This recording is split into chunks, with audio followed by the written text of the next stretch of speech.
Good morning, सलाम, नमस्ते, सत श्री अकाल। क्या आप जानते हैं कि आज डॉक्टर डे है? जी हाँ। और 1 जुलाई को ही क्यों भारत में मनाया जाता है?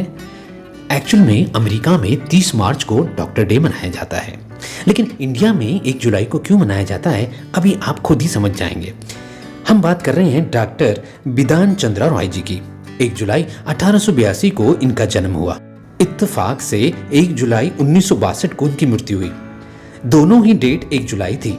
खैर, ये बहुत बड़े फिजिशियन थे और काफी पढ़े लिखे थे। समाज सेवा में उन्होंने खूब बढ़ चढ़कर योगदान किया और वो क्रांतिकारी भी रहे हैं।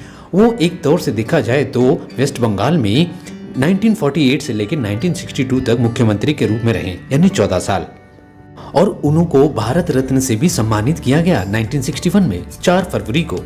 और वो महात्मा गांधी के भी काफी करीबी एक फिजिशियन के रूप में उन्होंने काम किया, यानी पर्सनल फिजिशियन के रूप में। तो अब हम आगे बढ़ते हैं कि 1 जुलाई इन्हीं के आधार पे निर्णय लिया गया कि जो डॉक्टर डे है भारत में इसी आधार पे मनाया जाएगा। तो डॉक्टर डे के अंदर हमने न्यूज़पेपर के आर्टिकल में कुछ कहानियां हमें मिली है जिनकी जिंदगी में जो तकलीफें हैं उनको कैसे उन्होंने पार करते हुए अपनी डॉक्टर की पढ़ाई को पूरा किया है। शायद ये कुछ ऐसी घटनाएं हैं, ऐसी कहानियां हैं, सच्ची ऐसी बातें हैं जो हमें वाकई में अंदर से बहुत मजबूत करती है कि हम भी जीवन में प्रत्येक चैलेंज को पार कर सकते हैं। इतना कठिन नहीं है। चलिए आगे बढ़ते हैं। तो चलिए शुरू करते हैं। इसको कवर किया है, इस खबर को हेमंत राजौरा जी ने। ये कहानी है, शुरू होती है नई दिल्ली से। पढ़ाई करने के लिए बचपन में सब्जी बेची, मजदूरी की, सीमेंट के कट्टे और भट्टे से ईंटें ढोई। इतना ही नहीं, बचपन में ही कक्षा 9 में ही विवाह कर दिया गया।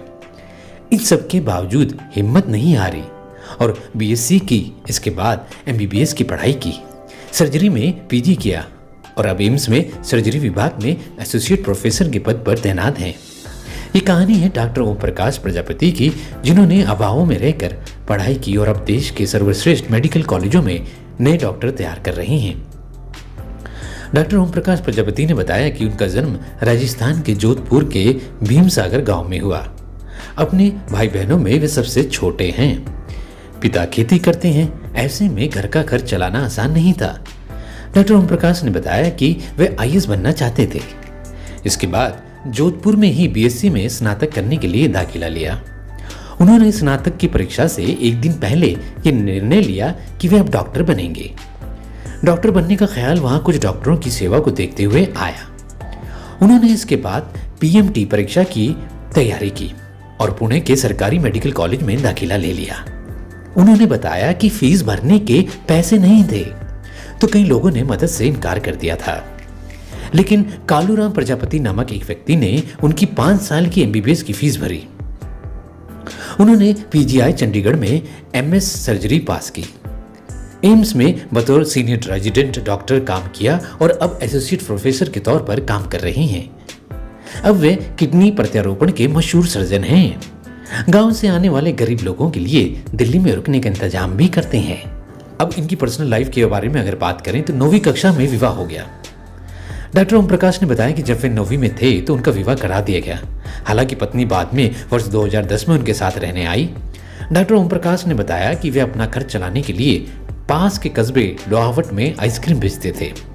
ट्रेनों में चाय और बिस्कुट भी बेची। उन्होंने कक्षा 12 के दौरान कुछ दिन सब्जियों का ठेला भी लगाया। अब हम अगली कहानी की ओर बढ़ते हैं। दूसरे डॉक्टर हैं, एमबीबीएस की फीस उधार लेकर भरनी पड़ी। एम्स के मनोचिकित्सा विभाग में काम करने वाले डॉक्टर रविकांत कुमार बिहार के नालंदा जिला के 12 गांव के रहने वाले हैं। उन्होंने बिना कोचिंग किए एम्स में डॉक्टर बनने का सपना पूरा किया है। एक वक्त इनके पास एमबीबीएस की 8,000 रुपए की फीस जमा करने के भी पैसे नहीं थे, तो उन्होंने सोचा एमबीबीएस छोड़ देंगे। लेकिन संघर्ष को देखते हुए इनके जानने वालों ने पैसे उधार देकर पटना के नालंदा मेडिकल कॉलेज में रविकांत की फीस जमा कराई। पिता किसान हैं और रविकांत ने खेतों में काम किया है। बचपन से डॉक्टर बनने का सपना देखने वाले रविकांत कोचिंग नहीं ले सकते थे, इसलिए वे मेडिकल की परीक्षा पास करने वाले टॉपरों के भाषण सुनने अलग अलग जगह पहुंच जाते थे। वहां उनसे टिप्स लेते और पढ़ाई में लग जाते। अभी वह एम्स दिल्ली में मनोचिकित्सा विभाग में डीएम कर रहे हैं।